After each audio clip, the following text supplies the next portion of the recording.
One of the things we're going to explore, I think, is, I'm Jim McDevitt, the interim law enforcement director. Happy to be here and happy to represent this great organization. One of the things we're going to explore, I think, and we're kind of feeling our way, is the venue. The one problem, this is a great venue if you can find a place to park. I think one of the things we're going to do, the last time we had it out at the Fire Training Center, that's in order to get to there, it's kind of like driving through a puzzle. So I think one of the things we're going to do, and we'll talk about, is where we might have this. And one of the ideas might be to move this around to some of the community centers, maybe West Central, and kind of tell our story at different community centers where we can really reach out to different neighborhoods, number one, and number two, where parking is quite a bit easier. So we're going to go through this, and anybody that has questions, please hold those for the end, but we're going to get started, and I think we'll probably be able to be out of here in an hour or less. I want to talk about Comstat. Comstat stands for Computer Statistics, or also known as Comparative Statistics. The four principles of Comstat are accurate and timely intelligence. What does that mean? In other words, know what is happening. The second principle is effective tactics. What does that mean? That means have a plan. The third is rapid deployment. In other words, do it, make your actions quickly. And the fourth is relentless follow-up and assessment. If it works, do more of the same. If it doesn't work, do something else. So that's the basic of Comstat. What we want to try to do here is we want to try to give the public, and this is being recorded, I think, and played on your favorite Channel 5, I suppose. Make sure to tune in. This is all part of what we're trying to do with the department, is push out to the public what it is we're doing, part of the open and transparent police department. We want the public to know all of the efforts that this great department is doing on a daily basis, all of the hard work that's done both in responding to calls, community service, community outreach. Let me just give you a couple numbers before I turn it over to Craig. Calls for service in the current 28-day time period, in other words, from 2/21 to 3/19, all SPD calls, 10,345. That's in a 28-day period. 7,865 had officer response. In the prior 28-day time period, from 1/24 to 2/20, all SPD calls, 10,367, 7,376 officer responses. This is a busy, busy department. And there are folks out there on the street every day in investigations and traffic and in patrol that are responding to calls. The other morning, I like to recount last Wednesday morning, between the time it stopped me at my local coffee brewery to get a cup of coffee and arrived at police headquarters, there were 3 DV calls within a 20-minute period at 7:30 in the morning. So that just gives you just a snapshot of what it is that we're doing. Craig, I'll turn it over to you and we'll get going. And again, we'd like to hold questions to the end. And Tom, you can't have any questions. Yes, sir. Good morning. Thank you for being here. Just real quick to reiterate what Director McDevitt said. This is just a snapshot of what the department has done in the last 28 days. This is by no means a comprehensive review. We would be here all day if we were to go over all the different tactics, strategies, and the efforts that we have put forward in the last 28 days. So as you're looking at this, just keep in mind, this is just a glimpse into what the department does. And again, to reiterate what the director said as well, part of being transparent is showing the community what your department is doing to address crime. And you will see that we work through Compstat to reduce those areas using hotspot policing, and the captains will get into a little bit of the hotspot policing that they use. And in addition to hotspot policing, which is basically putting cops on the dots, we also have started to shift our focus somewhat as well to those offenders who are committing a disproportionate number of the crimes. So we will actually target those offenders that are going out and repeatedly victimizing the community. Also community outreach, you'll hear from our community outreach unit as well. One of the efforts we're trying to make is teach kids at a younger age responsibility and teach them to make correct decisions as well. So we're not just about putting bad guys in jail, we're also about trying to help the communities while they're younger and we can still have an impact on their decisions. So we will start initially with Captain Tom Hendren, and as they come up, we'll have them introduce themselves real quick. We will then have Captain Richards, who's the South Captain, Captain Arleth, who's downtown, and then Lieutenant Meidel with our community outreach group. And then Captain Olson is out sick today, so you will have Lieutenant Wool and Lieutenant Singley that will cover Captain Olson's as well. Thank you.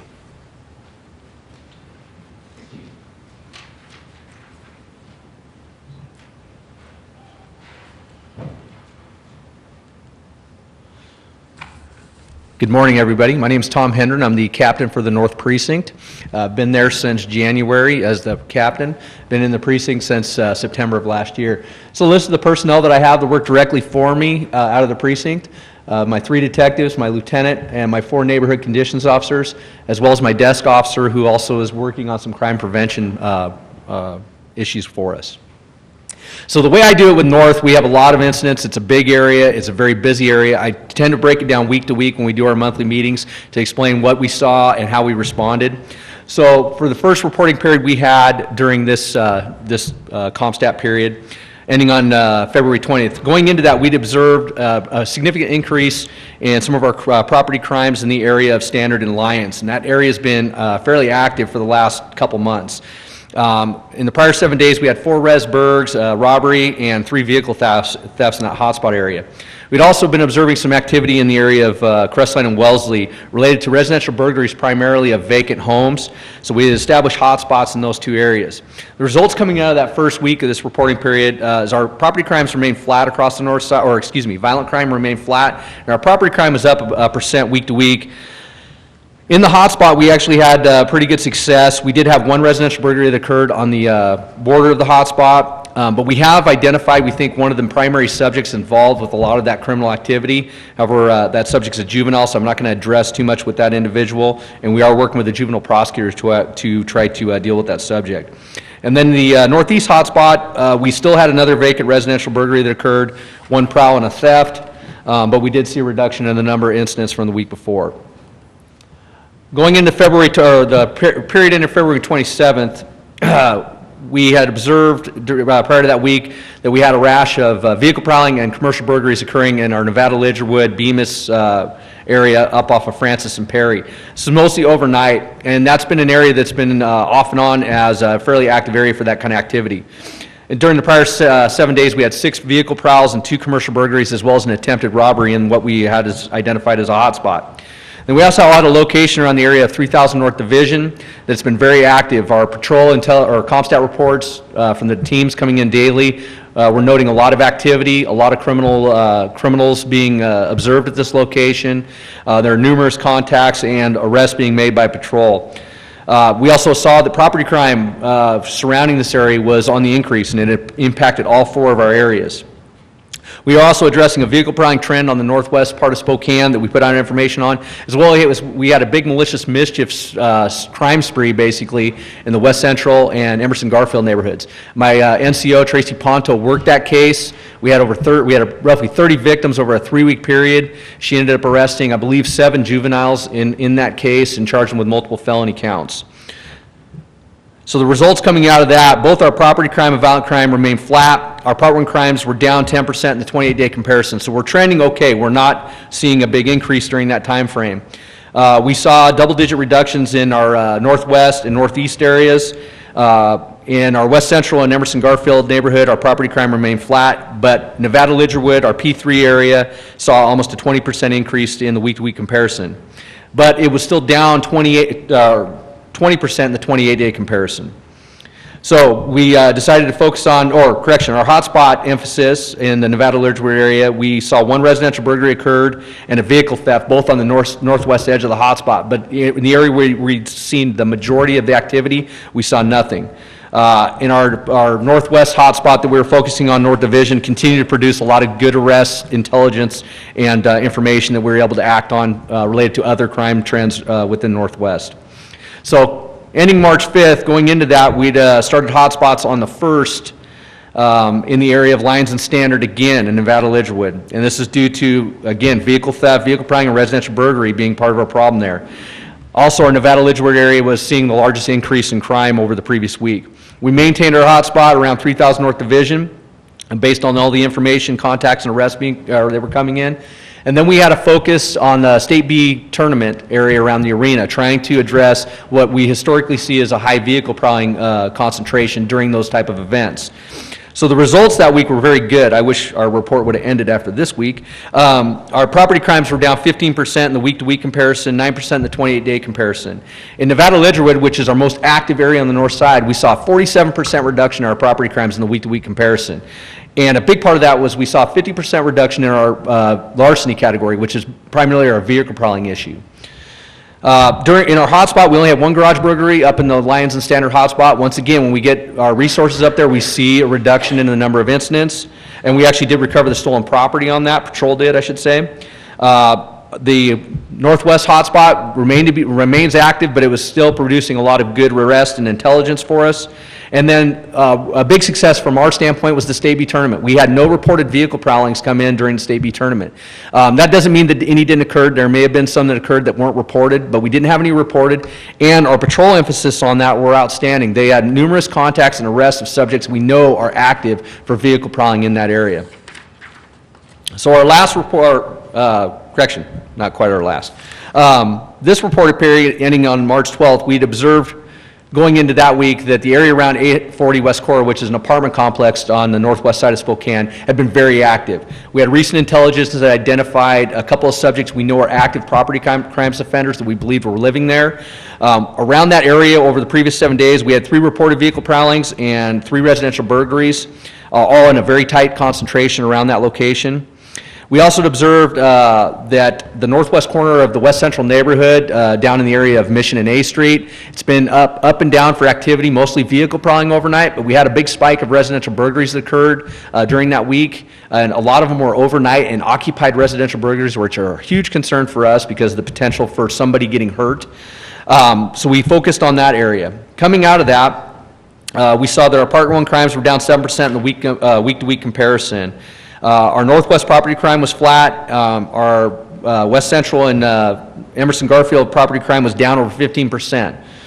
The area around 840 West Cora, where we put our hotspot, we saw no other incidents during that hotspot emphasis.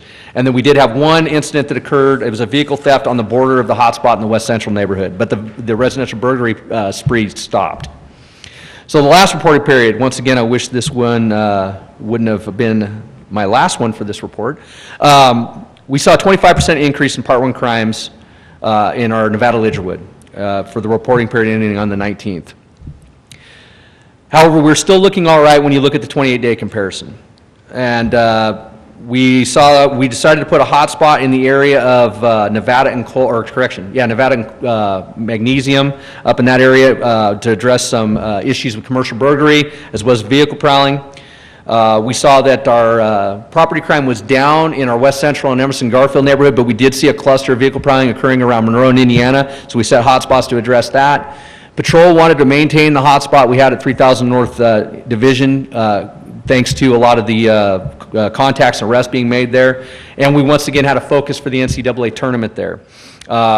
That was similar to the State B response. So the results, our hotspot off North Magnesium, we went from numerous incidents the week before to 1 vehicle prowling as of the 21st.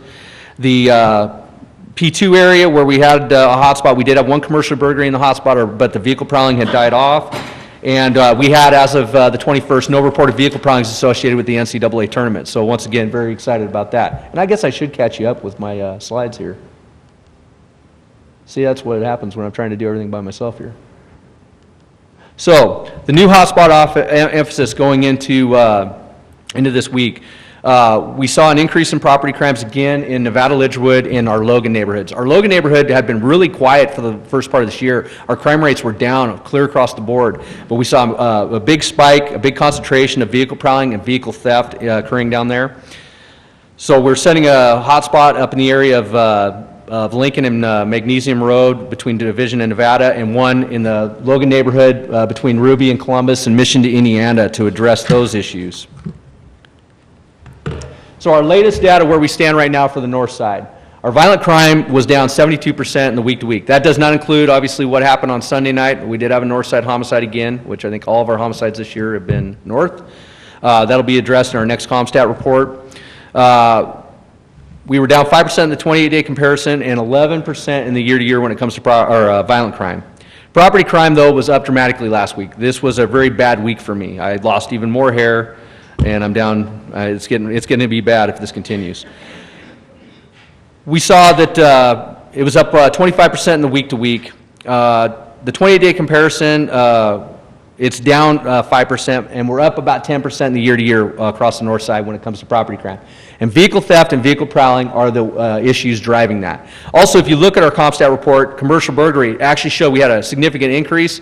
Well, there was some inaccurate reporting. I had 2 reports taken on the same burglary incident, to give an example, and they weren't actually burglaries, they were attempted. So we actually had 1 less completed commercial burglary than the week before. So we actually should have had a reduction there. But again, addressing vehicle theft and vehicle prowling, that's going to be our big focus going forward, coming into the summer months. Detective Jolly out of my precinct has been working hard on identifying active offenders in those 2 areas. She did identify 1 subject we know is very active in our northwest neighborhoods. Out of a vehicle prowling case, which we normally don't assign, she ended up developing 9 to 10 felony charges on a subject. Our PAC team went out and arrested him, and he was released the next day on those 9 felonies. That's one of the challenges that we're dealing with. And the vehicle theft, we're up 25% year to year, and it's not just the north side. Talking to the county yesterday in our monthly meeting, they're seeing similar numbers. There's a lot of things that go into that. Part of the issue we were going to try to address is really getting out there and telling folks they've got to work to protect their vehicles. The older model vehicles are very easy to steal. All it takes is a shaved key, what we call a shaved key. They can work it into the ignition, start the car, and they can do it right in front of me, and they look just like the owner of the vehicle. You know, it doesn't look like what you see in the movies of somebody stealing a car by hot wiring it or smashing a window. So a couple notable arrests I want to highlight. Ty Olds, we arrested him on the 14th of February. He was arrested after he got caught by the victim prowling his car up at Northtown. He then assaulted the victim and was then taken into custody. This guy's a prolific vehicle prowler. He's got felony property crimes dating back to 2005. Unfortunately, he was released on the 17th of March, so interesting, we had a vehicle prowling spike right after he's released. Jerry Hoffman, this is kind of a new vehicle theft suspect, but he's been really active here as of late. He was arrested on March 3rd by the patrol in a stolen vehicle, released the same day, and then our PAC team arrested him on the 18th of March in another stolen car, and this is his 3rd arrest related to a stolen vehicle within the last calendar year.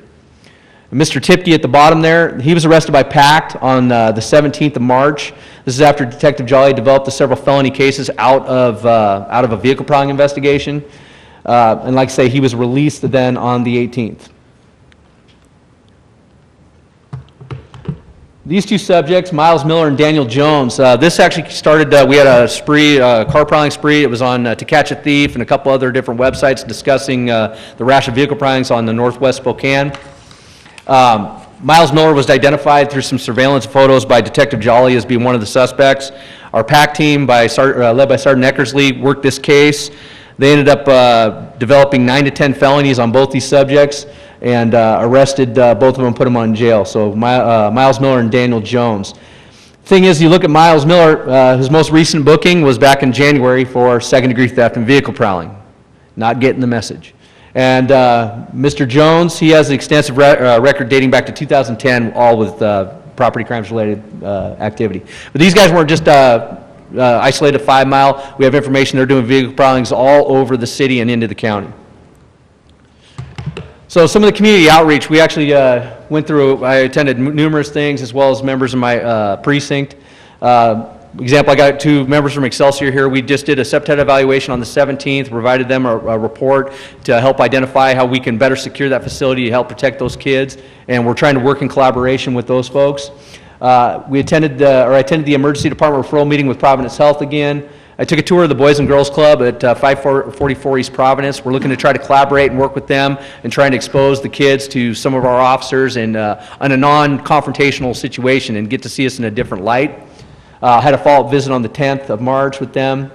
The Campus Coalition meeting, which I attend about monthly. I did do a presentation for the Medical Clinics and Partners Network at Providence Health on crime trends and law enforcement related issues. We, members of the Civil Enforcement Unit as well as the North Precinct met with a business owner in the area of Northwest Spokane, where we've been having a lot of problems. 38 calls in a 2-month period at this one location. Trying to partner with them to identify what's the cause of the problem, how can we solve this problem. So we're working in collaboration, looking at staff concerns, current business practices, as well as offering a crime prevention through environmental design evaluation. We had the State B tournament. One of the things we did there, my lieutenant reached out to them and had arena staff actually passing out informational flyers warning people new to the area about the vehicle prowling concerns. We think that had a part to do with our success in not having vehicle prowling. Also, he reached out to Avista about upgrading the lighting around the arena, and they were really responsive, and as of the 18th of March, they got that done, put in LED lights around some of the areas where we have a lot of problems. I attended the following neighborhood councils that are all listed there. And another thing to note, since May of last year, our precincts issued 128 clubs as part of our vehicle theft grant that we had to folks that have vehicles that are at high risk of being stolen. And then I want to put out an advertisement to anybody that can attend. Tomorrow we're hosting another Coffee with a Cop with the North Precinct up at the Shadle McDonald's on West Wellesley. So we welcome you. That's 8 o'clock in the morning until 10. And that's all I have.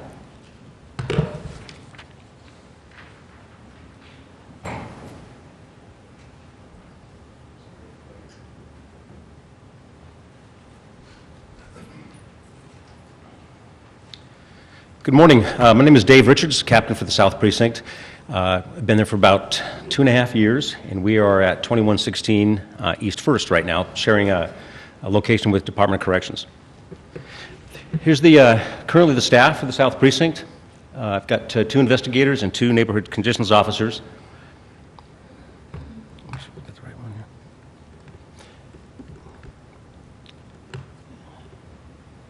So the South Precinct is broken up into 3 patrol districts, police districts, P5, 6, and 7. P5 is our South Central District and covers East Central neighborhoods and Gary Park. Right now we have 1 NCO that covers P5, East Central and Gary Park, and then another NCO that covers both P6 and 7, which I'll talk about here in a few minutes. So one thing that we do, the captains do every day, is review along with their lieutenants the calls for service from the day before.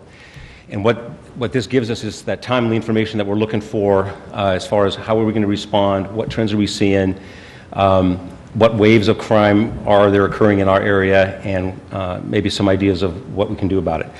That's why each report that comes in we read, because each report has specific information that will give us an idea of what the bad guys are after, how are they getting in the cars. And a couple of things I'm going to bring up this morning on the south side is very similar to Captain Hendren as far as what he's dealing with on the north side as far as victims and their vehicles. And so as I go through this, you'll see a lot of slides for P6 and not so much for P5 and P7. And the reason for that is the trend we were dealing with on the last 28 days had been occurring in Lincoln Heights and Southgate. And so that's where a majority of our efforts and some of our resources have been deployed. And so about the middle of our 28-day review up in the area of Gary Park along the river there, if you're familiar with that area, we saw a little bit of an uptick in some vehicle prowling and a couple of residential burglaries. Now a couple of these residential burglaries were vacant houses that were up for sale, and so the information that we received wasn't timely as far as we don't know when the break-in occurred. And so there wasn't a lot of current actionable items on some of those incidents. But this is what we ended up with the next week, a little bit of a downturn in some of our prowling issues.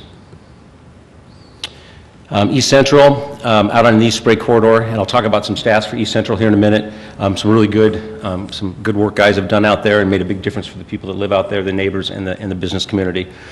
But out on East Sprague, we had a little bit of uptick in a little bunch of different things unrelated to each other, but just enough activity to catch our attention as far as somebody or a group of people are out there causing some problems. And that's what our results were the next week. And what's important to note too, as you listen to the one in February, if you were there for our Comstat, today's Comstat review, is seasons have a lot to do with our activity. So January, February, traditionally back in the day, were slow months. Those were our months to kind of catch up. We don't really have slow months anymore. It's busy all the time. But seasonally, you will find a difference in people out prowling when it's 10 degrees versus when it's 40. And so that does make a difference. Lincoln Heights, P6. So it's Lincoln Heights, Rockwood neighborhood, and Southgate. This is where the majority of our efforts went this last 28 days, because this is where the activity ended up being. And so you look deep south into Lincoln Heights, basically right on the border of Lincoln Heights and Southgate. A lot of activity. The stars that you see, the red stars, one was the one I mentioned last month, was a vehicle prowler that was arrested, had a knife, and threatened the homeowner that caught him. He went to jail. The other one was down at the lower end of the box there was a domestic violence issue where the arrest was made. So it wasn't related to property crime, but it was noteworthy for the slide. So that's what we looked at for the next week. And so obviously we didn't eliminate the problem completely. A little bit of some flyers out there on the lower right-hand side, so we had some people outside our focus area that we obviously had to deal with. So the trend kind of moved the next week down to that overlap between Lincoln Heights and Comstat. Comstat's in P7, but the good thing is the same NCO works both areas. So Lieutenant McCabe and I saw the trend coming between the two neighborhoods. The NCO saw the trend coming, so we were able to reach out to some neighbors there, look into the incidents, find out exactly what happened, what were some commonalities between them, and gave us some ideas on how to respond. So the next week, again, a little bit of an uptick there, but further east, towards the Havana, the county line, some residential burglaries. And I didn't separate the type of burglaries, but you have to realize as you go into this, some of these are domestic violence related. A respondent to a order of protection would come and violate the order and enter a house that he wasn't allowed to be in. Technically, that's a residential burglary, and he will be charged with that. So it's not your classic residential burglary. Something to be concerned about, something that we respond to, but it's not something that it's not in the middle of the night home invasion kind of burglary. So Southgate, that deep south area, I've been in contact with the county. They have limited resources that run from 195 all the way over to Havana and into the valley. So we do partner up on that border up on 53rd. We're up on 57th a lot, helping them, because bad guys don't understand the difference between the county and the city line. And so we have to help each other out and address the issues, because they've got the same problems in the county as we do in the city. So this is our focus for this week. Obviously some things that caught our attention, some residential burglaries, some commercial burglaries there in the Lincoln Heights shopping area, and some vehicle prowling. One of the things that we found going into this citywide, at least south side, is a huge uptick in people leaving their cars unlocked. I've done it. It's easy to do, to forget, but we're losing laptops, identification, credit cards, driver's licenses, all those things that ID theft people like to get and they use. They don't get a lot of charges on them because people will shut the credit cards off, but they usually don't shut them off until 9 or 10 o'clock the next morning when they find the break-in. People will use those at 3 or 4 o'clock in the morning at some of your 24-hour stores. So it does affect the citizens that end up losing that ID. And we do actively work those as we can. Some of the surveillance video helps us, sometimes it doesn't. But leaving your laptops and your ID and your purses and your wallets and your cards overnight, especially in an unlocked car, does invite for some problems. So P7, many more neighborhoods than some of the other ones, and I won't read them. You can see the different neighborhoods. The newest one is West Plains, out by the airport. Cannon Hill traditionally has been a pretty busy area, just where it sits in proximity to downtown, and a lot of transient activity that runs back and forth. And I don't mean homeless, I mean transient activity as far as traffic on I-90, coming and going up Sunset Boulevard, going to the hotels, going back to the airport, those kinds of things. So a lot of activity, a lot of different people down there all the time. Patrol officers spend a lot of time down there on their own, driving through there, but we do set up hotspots and prowl checks as we need to, as we did at the beginning of our 28-day cycle here.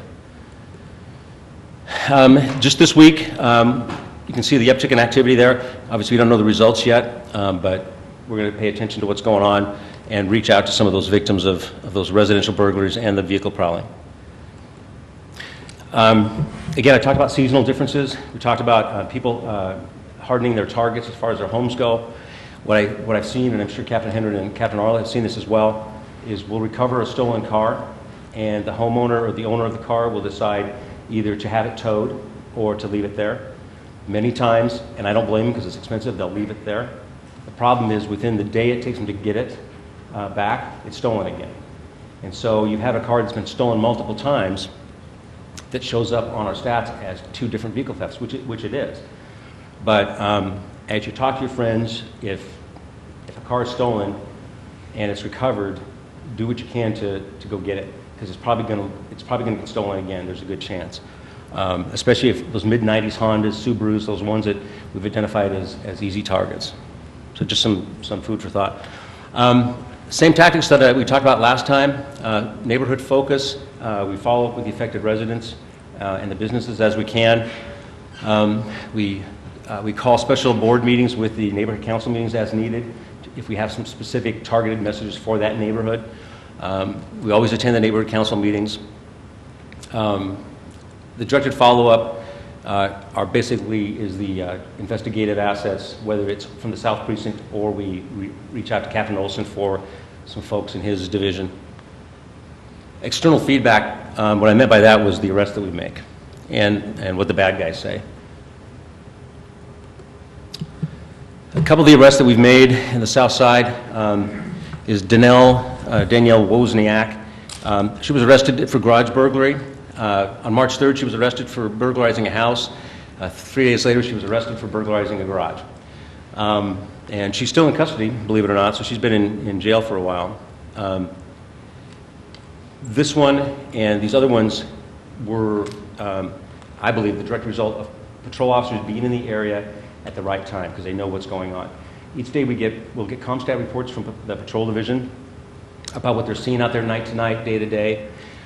We respond to that, but more importantly, in their team environment, they'll respond to it as well, which means they know what's going on. They'll be out in the field, they'll be out in the neighborhoods paying attention to what they need to pay attention to. And I think many of these, that's a direct result of them being in the areas they need to be in. Mr. Napton, this was an attempted home invasion in the middle of the night down in Latah Creek area.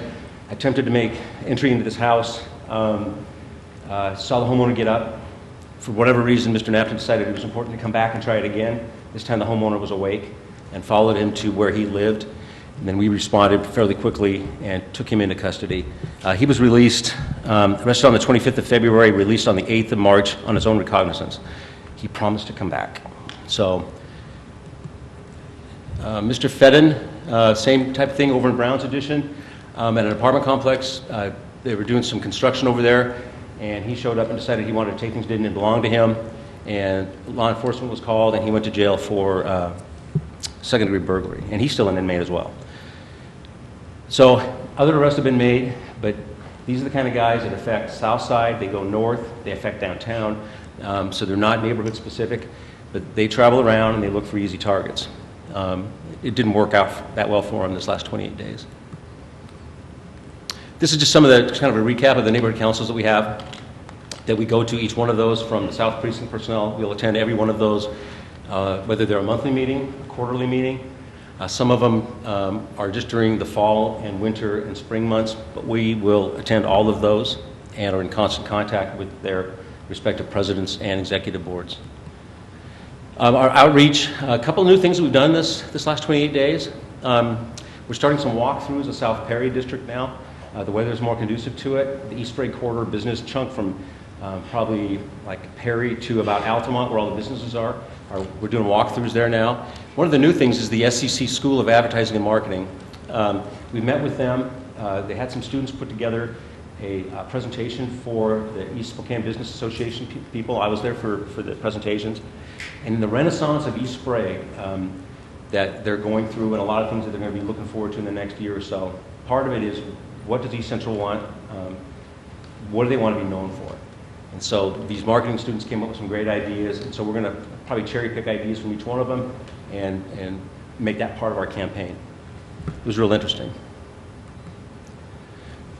Okay, so real quick for the last 28 days, this is kind of what what the results that we had. As you can see, back in February, those were our numbers. P6 kind of trended a little bit up year-to-date in the property crime area and in the total violent and property crimes together. And so as we look at the results for this last reporting period that ended Sunday, that ended Saturday, you can kind of see what the numbers are. P6, again, has been our challenge. It shows violent crime up 12.5%, but that represents, and I wanted to make sure I mentioned this, that represents one incident. And so the property crimes were up 11.7% year-to-date. That represents 20 incidents in P6. And so that's all larceny events. So just to put it in a little bit of perspective, we do have some work that we need to do. But what's really important is the resources that we worked with P6 over the last 28 days saw a reduction of, now we're in the negatives, 1.33% in our property crimes. And so that, I mean, it's 1.33%, but it's a minus, not a plus. So that tells me at least what we've been doing up there has made a difference in our property crimes. And so we're going to continue to focus on that. P7, you'll see right there, violent crimes down 52%, 0.65%, total is down 4.5%. But P5, up in where East Central and Gary Park is, we're seeing some huge success up there, and I think it has a lot to do with, again, the renaissance of East Sprague, some of the things that are going on in South Perry, and the Lincoln Heights business district that we've reached out to. So we're on the right track. Last reporting period when we were here, I talked about what our goals were, and it was reduction in South larceny incidents. On February 20th, we were down year-to-date 9.64%. Now we're down 6.3%. So a little bit of a uptick, but we're still in the negatives. So that's still going to be a focus. The reduction in South Precinct vehicle theft I thought was significant. Year-to-date on February was 25%. Now we're down to 3.7%. So reduction of 22.19% in 28 days. I think that's significant. We're still on the plus side, so we still have work to do. We're trending in the right direction. So that's our goals for next time. Those are the two areas that we're up in on South Precinct year-to-date, is the vehicle theft incidents and South commercial burglary incidents. And so we're going to work on that. We've got several burglaries that occurred, one south, two south, a couple north, that were definitely done by the same people, we believe. And it would be premature to me to talk about specifics, but that's actively being worked now by different assets of all the precincts and Captain Olson's crew. I think.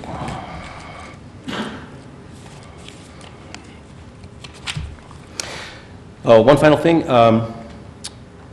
The railroad viaducts in East Central, Napa, Helena, and Medelia. Last time we had Napa, the lights lit, the LED lights within the tunnels were lit on Napa and Medelia, and we were still working on Helena. In the last 28 days, Helena is now lit. So all three railroad bridges in the East Central Burlington Northern Railroad bridges are lit for the people that walk to catch the bus on Trent, citizens that walk back and forth for businesses down there, and they've reported that it's made a huge difference in their feeling of safety because they can see what's down there now.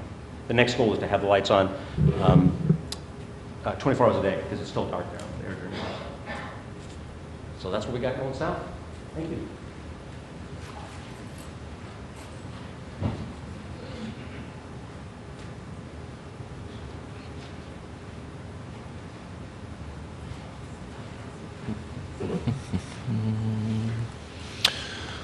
Okay, I'm Brad Arleth. I'm the captain at the Downtown Police Service area.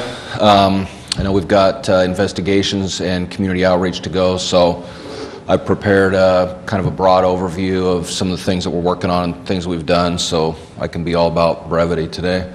So our 28-day period for since our last public Comstat, we spent a lot of time on getting people in and out of downtown and having fun downtown with the NC2As, State B, the Pacific Northwest Volleyball Qualifier, Bernie Sanders, and some other things. So we spent a lot of time on the street, on foot as we could, despite some of the weather, and we'll be doing bikes soon. So a lot of our crime issues that we have, some auto theft and some larceny, during poor weather or times when it's busy like that, tends to gravitate inside in places where we may not have a lot of overt effect on it because we're at the street level. So I just made mention of some of our year-to-date statistics here. So Part 1 crimes, which are the things that are reported on the face sheet of the Compstat report that are uniform crime reporting requirements to the FBI, overall we're down almost 19%. Our violent crimes are down a little over 38%, and our property crimes are down about a little over 15%. So one of the areas that we've really hit hard for a variety of reasons, and this area comes and goes, is the alley corridor between 2nd and 3rd from Post all the way to Division. And for some reason, with some of the businesses that back up to 3rd, and then some of the low-income apartments, parking lots, service providers, and other things, that corridor just tends to be a transit route for people to go back and forth from east to west through downtown. We've had in the past some assaults, some thefts, car prowlings. One of the things that we've had is some drug use down in that alley as well. The apartments that tend to be affected by some of that are listed there: the Collins, the Avondale, the New Washington, as well as the Downtowner Motel, and then the Days Inn. So we spend a lot of time in that area. The other area that we pay attention to, we've seen a significant reduction in issues, is our downtown bar districts. And the busiest places for that is the 400 block of West Main or Sprague, and 200 North, actually that should be 200 North Division, not 200 North Washington. However, concentration of a lot of simple assaults, some vehicle, pedestrian interference and things like that. We do run some bar patrols down there on Friday and Saturday nights to do some prevention, and then during the day, during the week, we also have worked extensively with the bar owners, fire marshals, Washington State Liquor Control Board to provide some over-service training and let them know, here's your issues. One of the other things that we've seen, unfortunately, Catholic Charities and some of the other service providers have experienced a downturn in some of their funding. And so what we see some of the underserved population then struggling to get inside out of the weather, to deal with some of the issues that face them on a regular basis. And again, I think I've mentioned it before, it's not a secret. A lot of these people are affected by co-occurring disorders of substance abuse and mental health issues. So this is some of the things we're seeing around the House of Charity, the Brown Street Viaduct. The Philanthropy Center has a porta potty and some other issues that have now drawn some calls of some needles and some other various car prowling things around there. And then the Brown Street corridor. On a good note, I think that due to our collaboration with some of the service providers, certainly Community Court has assisted us in this endeavor, and the fact that we've had it on the books for a while, we've only had to enforce the sit and lie ordinance 3 times so far this entire year. We only used it 25 times last year, but we've only written 3 citations for it in 2016. One of the things that we're excited about too, SNAP has partnered with the city to do some homeless outreach to hard-to-reach individuals, and so we've had some initial meetings with them. We'll be partnering with their outreach team so that we can share information about things that we see off the beaten path, so to speak, and off hours, and then they can get some of that information back to us. So we have a lot of partnerships out there in that vein that we work with to try to limit both the negative effects of some of the crimes that occur in public from people who may be transient or homeless, but we also try as much as we can to get them linked with services and try to mitigate some of those issues and struggles that they're having. However, that is one of our things that's consuming quite a bit of time right now. So with our bar emphasis patrols, and again, we've found that these bar areas are a very big draw now, especially over the last year, 18 months, with the Davenport going in, the new convention center remodel, and a lot of the events that are down there. We find Friday and Saturday nights, sometimes on Sunday, can be very, very busy, especially when we have events in town. Regardless of what night it is, we'd find people down there that have found a reason to celebrate something. So good for them to have some happiness in their life. However, we keep an eye on our efforts down there at both Part 1 crimes that are reported in those areas during the time so that we focus on that, as well as our calls for service. So just comparing 2015 in the spring to 2000 or late winter months to 2016, just on calls for service alone, we're down about 30% on calls for service and correspondingly on some of our Part 1 crimes. So when we look at our long-term trends downtown, because week to week, we'll find that the alley corridor becomes hot, or maybe 1200 West First has a couple of car break-ins. So we'll see some minor crime patterns move around. We try to look at a little bit longer-term picture, because we are a smaller geographical area, to kind of grind away at some of those issues, whether they be crime prevention through environmental design issues or a problem location where we're finding crime events.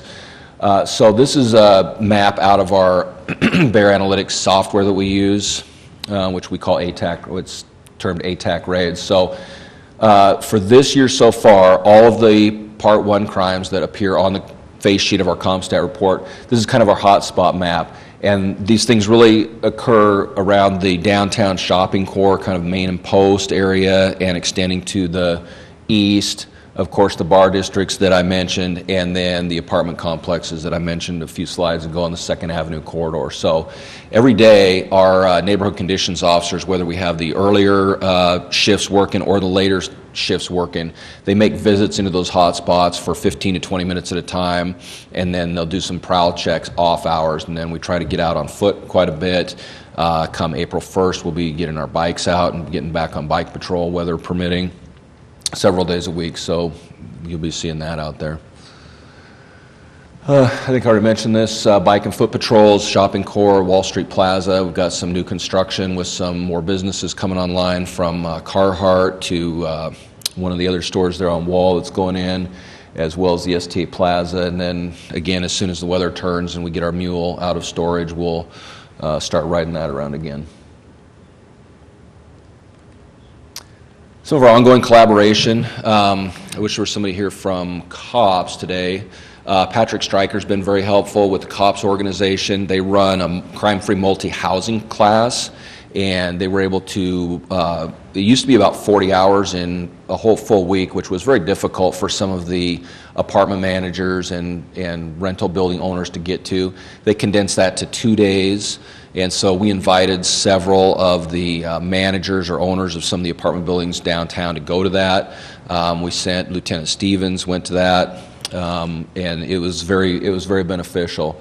And so we hope to push that more. The class content really, it gives a broad overview of resources available to apartment managers and apartment owners. And it tells them how to recognize signs of gangs, signs of drugs, signs of domestic violence activity. What do you do? How do you handle those kind of things? And it really helps eliminate some of the crime problems in those apartment buildings with problem tenants. Again, I've mentioned some of our homeless outreach efforts. We really make an effort to try to connect people to services. We try to find out what's going on with them. We try to find out where they came from. Because quite often we'll find that people have, recently arrived from a neighboring state like Oregon, or sometimes we find people from Kentucky or Tennessee that are just moving through. So we really try to find out what's going on, how somebody came to be, where it is that we're in contact with them, and then link them with the appropriate services. And as I mentioned, we'll be working on an outreach program with SNAP and the city. And then, of course, every time I'm up in front of the microphone and mention our partners with Community Court, thank you for attending again today. That's an invaluable partnership, and we end up at some of the same meetings dealing with some of the same issues with some of our clients who have issues with drugs and crime problems, as well as homelessness. That's it.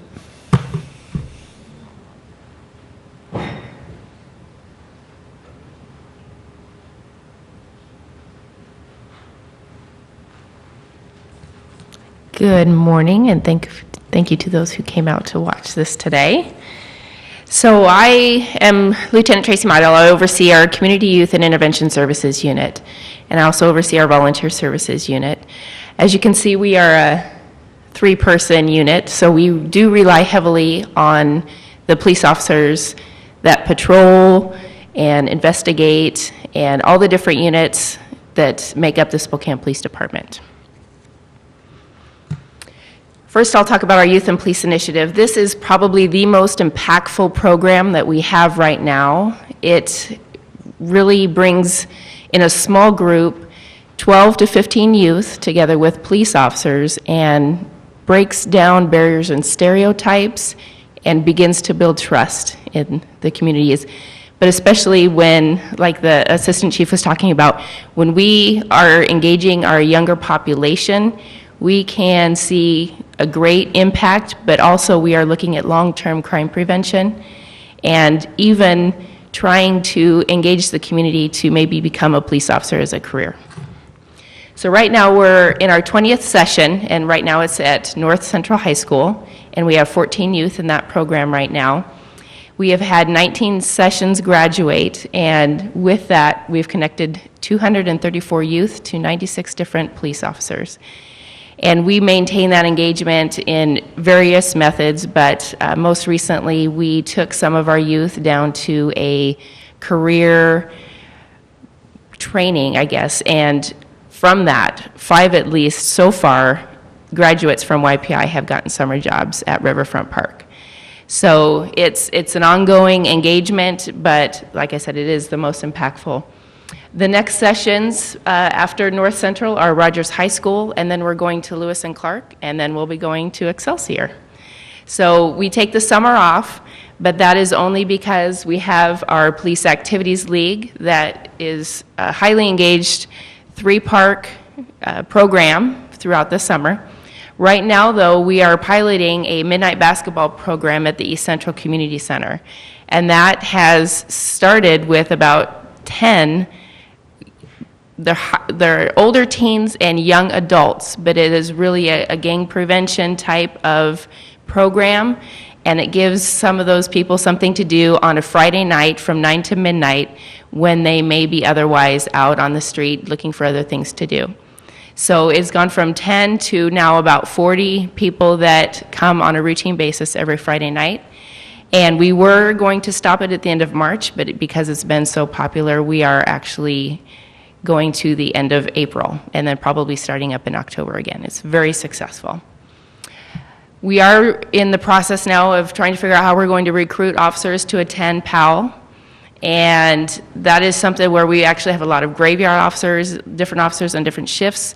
In the past, we've had our neighborhood conditions officers come, and it's not just basketball, we are including other sports, and the First Tee of the Inland Northwest has come to us and they asked us if they would be able to pilot an actual golf program in one of our parks. So they're going to come to us. It's going to be completely free, but that's another great partnership that we have and that we are continuing to work on. We have Washington State University Food Sense that is actually bringing fresh fruit and fruit tasting. Some of these youth have never tasted fresh fruit before.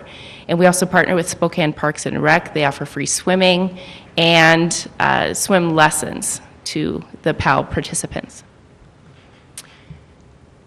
One of our most recent programs we started is with our Police and Faith Community Alliance. And they are promoting building trust and bridging the gap between police and community. And with that, they have begun these community forums that we have now had 5 successful forums. Each forum has grown in the audience, and we have actually done surveys now to see if we are really truly making an impact. And the last results of the surveys were absolutely yes, we are making an impact in the community. We just held our 5th forum at Morning Star Baptist Church, and our next one is going to be held, and actually it just changed actually last night after I'd already turned in the slide. It was going to be at Shadle, but now it's going to be at Havermale, and it's also known as the Spokane Montessori School now. So it's 1300 West Knox, and that will be on April 30th from 4 to 6:30. If you're interested being part of that conversation, I would encourage you to attend. And this is the past 28 days of our unit's outreach. Some of the just notable ones, The first one, we partnered with United Way for a grant application under the Fund for Racial Progress. And this, if we get this grant, we'll be able to bring some extra funds and extra training in for the officers that are engaging the minority youth in our city. Let's see, there are several, but we also attended the Celebrate Our Youth event at the West Toronto Community Center, and that was really supporting our Native Projects Youth Council, and that's one of their outreach efforts, and some of their youth participate in dance and instruments and different events at that location. I was also invited to be a panelist on the Black Lives Awareness Conference for Spokane Falls Community College. Their Black Student Union invited me in, but because of that engagement, we were then able to invite 2 of the Black Student Union members to our community forum to have a youth voice on the panel, and that was a great success because they definitely bring a different insight to our community. On the right side, almost halfway down there, it's about a Safe Start Rebuilding meeting with community members. Those of you that don't know about Safe Start, it was a grant-funded program in the early 2000s that engaged youth that were exposed to trauma to instant resources. So we're trying to bring that back without a grant, and hopefully we will get through that process, but that again, we rely on community partners. So if you have any questions on any of the community outreach, though, I'll be available. Thank you.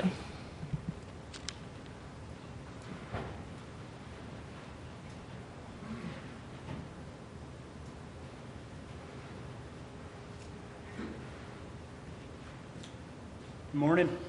I am not Captain Eric Olson. My name is Steve Wohl. I'm a lieutenant with the Spokane Police Investigative Division. I currently supervise major crimes, Special Victims Unit, which consists of child exploitation and human trafficking.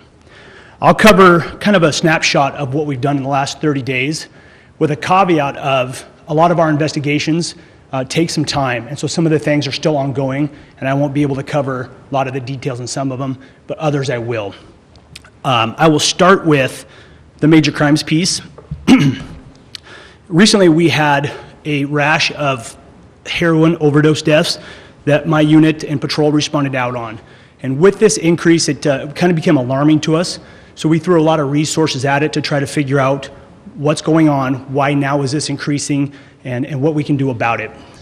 Through the investigation, we have reached out to our federal partners, both at the FBI, the DEA, and are looking at if there's connections between some of the deceased. Along with that, my partner Dave Singley will cover what his drug unit's doing and what patrol has done to try to combat and try to get a handle on why these deaths have occurred in such short order. We did have about 4 in the city, and then the county had several as well. And so I routinely talk with the county personnel, and we're looking at how these people get this product and if they're connected at all. So that is one thing that's really kept us busy this last couple weeks. Another issue we had recently was the shooting death of a 29-year-old gentleman at 1300 North Howard Sunday night. This was an unfortunate incident that we were called out on where this was a robbery. Through our investigation, we have shown that this was a robbery gone bad. I am pleased to announce that we have arrested 3 individuals late last night for this homicide, and we will be pushing out a news release today detailing who they are, what they were charged with, and they will have a first court appearance today. This is still an ongoing investigation, so we will continue to work this and hopefully be able to provide more details along with more arrests coming in the future out of this. A couple of the convictions that we've had come back in the last 30 days that I wanted to share with you guys are pretty important. One is a gentleman by the name of Jeff Sankey, who was just convicted of manslaughter for the death of Mark Broadwater, who was killed in Spokane in 2013 over drug debt, specifically heroin. Mr. Broadwater was then disposed of in Idaho. He sat, unfortunately, for a year, and so we never recovered his body for a year. Once we did recover his body, we then were able to charge Mr. Sankey and 2 other individuals with Mr. Broadwater's death. With that, all 3 have been accounted for and are in custody. The other one was a recent high-profile case that we worked with our federal partners with the FBI, which was the James Hendrickson case. That just came to fruition where Mr. Erickson was found guilty of the murder of Doug Carlisle, along with some others. So he was found guilty on 2 counts of murder for hire, 4 counts of conspiracy to commit murder for hire, 4 counts of solicitation to commit murder, and also heroin trafficking. His sentencing will be set for May, but this was a big win for our unit that led this investigation along with the FBI in getting somebody out of our area and who has affected a great number of people in our Spokane community. I will now cover a couple things from our Special Victims Unit. And like I said earlier, SVU detectives, they continue to work very sensitive cases dealing with sexual assault, child abuse, and child exploitation. So I'm not going to cover many of the things that they're doing in the last 30 days. They see a ton of cases, unfortunately, and so some of those I can't talk about due to the sensitivity in nature, obviously, but they are working those. One thing I am going to cover is our unit recently arrested a 17-year-old student from Shadle Park High School who was being charged with 10 different felonies and 2 different misdemeanors for assaulting people at the school. He unfortunately was booked for indecent liberties and unlawful imprisonment of fellow students. So this is, again, dealing with juveniles, so I'm not going to release names yet, but this is ongoing, and we will wrap this up, and he will be tried in court at some point. SVU also deals with human trafficking. One of the arrests that we had over the last 30 days was a gentleman by the name of Gary Madsen. Gary Madsen he's been charged with commercial sexual abuse of a minor and communication with a minor for immoral purposes. Using it online, he was set up a date with somebody who he thought was a 16-year-old juvenile female. He then took the necessary steps to meet this individual who he believed to be a juvenile. When he did show up and took these significant steps, he was contacted by our unit and arrested on those charges. He has since been booked into jail and will go to trial at some point. Another one of our detectives is working an East Central assault case where a prostitute was picked up and assaulted both physically and sexually. This case is ongoing. We're still trying to identify the perpetrator suspect in this, and we will continue to work that and see if we can't make an arrest on that as well. And hopefully in the future we can release that information that's been done. The next little piece I've got is the Child Exploitation Unit, which does online child pornography cases. This is another unit that is very, unfortunately, it's a unit that takes a lot of time, and these investigations sometimes go for months trying to identify people through IP addresses and computer software. But we have done several search warrants in the last 30 days. Ongoing looking at different ICAC cases that we get from other areas. And one of these resulted in a search warrant done at a level 1 sex offender's house. That case is being investigated at this point, and we will continue to work that case along with the others that come in. We will continue to update the command staff and everybody else on the continued arrests with the homicide cases and with the heroin overdose. We are combating it at different levels, different areas, so that we can kind of try to get a handle on that and put that out to our public that these things are going on in Spokane right now and trying to make people aware. We will continue to get that information out and share that. And I know my partner, Lieutenant Dave Singley, will talk on some of the things that they're doing as well. Thank you.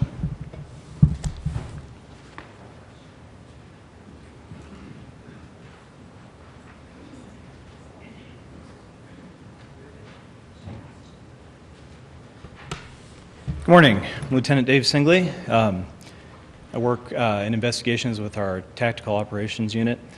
That unit consists of several different investigative teams each of those teams is all doing proactive work on a regular basis, so I'm not going to address everything they're doing, but I wanted to speak a little bit about heroin investigations and what we're doing in that area, as Lieutenant Wool mentioned. So our Special Investigative Unit works these drug cases. They work primarily mid-level offenders. Our detectives have been working closely with major crimes detectives regarding the overdose deaths. They've reached out to patrol to get whatever intel they can. They've been interviewing everybody that we arrest for heroin possession to see whatever intel we can get. There has been some suspicion locally that maybe we have fentanyl-laced heroin that's going around town. Fentanyl is a particularly strong opiate that can certainly lead to overdose deaths, and we've seen that trend nationally. However, the Washington State Patrol Crime Lab, locally at least, tests all our heroin. They have yet to find any heroin locally that has fentanyl in it. However, DEA has bought fentanyl locally. They've bought fentanyl in Boise, and they took down a fentanyl lab in Seattle just last year. So it's likely that we are going to see that trend eventually. But despite the lack of finding fentanyl locally, it's still not uncommon to get a particularly pure batch of heroin from time to time in town, and then tragically it can lead to overdose deaths like those that we've seen. So the Tactical Operations Unit, just more generally how we're trying to address heroin investigations, there's kind of three prongs. We have our Special Investigative Unit, as I mentioned. They have been increasingly focusing on these heroin investigations. We have found very commonly the method of getting our heroin locally has been for these dealers to ship it in via car directly from Seattle. Oftentimes these are 1, 2, 3, 4 pound loads of heroin, and we've got folks that are coming back from Seattle 1 and 2, 3 times a week. We have interdicted a number of those loads coming back from heroin, or from Seattle, and seized the heroin and got some significant recoveries. We work closely with DEA on a lot of these investigations, and that kind of dovetails into our second prong, which is that we have one of our SIU detectives who is assigned directly to DEA as a task force officer, specifically to maximize our ability to take these cases federally. Federal charges are much more harsh for these drug dealers, so we like to do that when possible. Just yesterday, we, SIU and DEA, jointly executed 2 search warrants in the city. One of them was at the Avondale that Captain Arliss mentioned, and then another one at a Lower South Hill location. They arrested 3 suspects who all have significant criminal histories. They seized heroin, meth, pills, and 6 firearms, including a loaded assault rifle. So it was a pretty significant arrest that we did jointly. And those charges, the majority of them, should go federal. And then just last week, up in the Norristown area, patrol arrested a suspect who had a gun and drugs. Our DEA task force detective went up with our SIU sergeant. They took over the investigation. As it turns out, that guy had 3 pounds of meth on his person with a handgun. We were able to charge him federally immediately at the outset. It looks like he's bringing his drugs directly out of Mexico, and he's also a homicide suspect in Pasco. So it's a pretty significant arrest. And our final prong in how we're addressing this is our Safe Streets Task Force. That is comprised of a number of city officers and detectives working with state and county and federal partners. They focus on violent gang activity as well as mid to upper level drugs. They work closely with the federal prosecutors, so again, they can take cases federal. And just like DEA and our Special Investigative Unit, they are increasingly focusing on these heroin dealers. And all 3 of these different areas within investigations, in the last year, we've taken a significant amount of heroin off the streets. So that's all I have.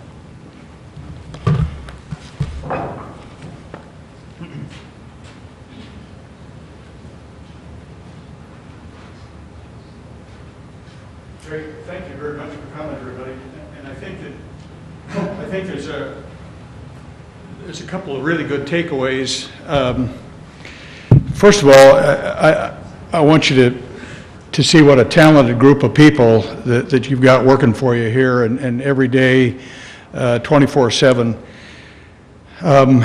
The other thing is, as was mentioned, especially in the investigations, is the great partnerships that we have with our state and federal partners. And those are great, and they just continue to get better. And we work very, very well with DEA, with ATF, with the U.S. Attorney's Office, and we take the folks that are the worst of the worst, as we're talking about people that we're finding with 2 or 3 pounds of meth and a firearm. That's an automatic federal offense.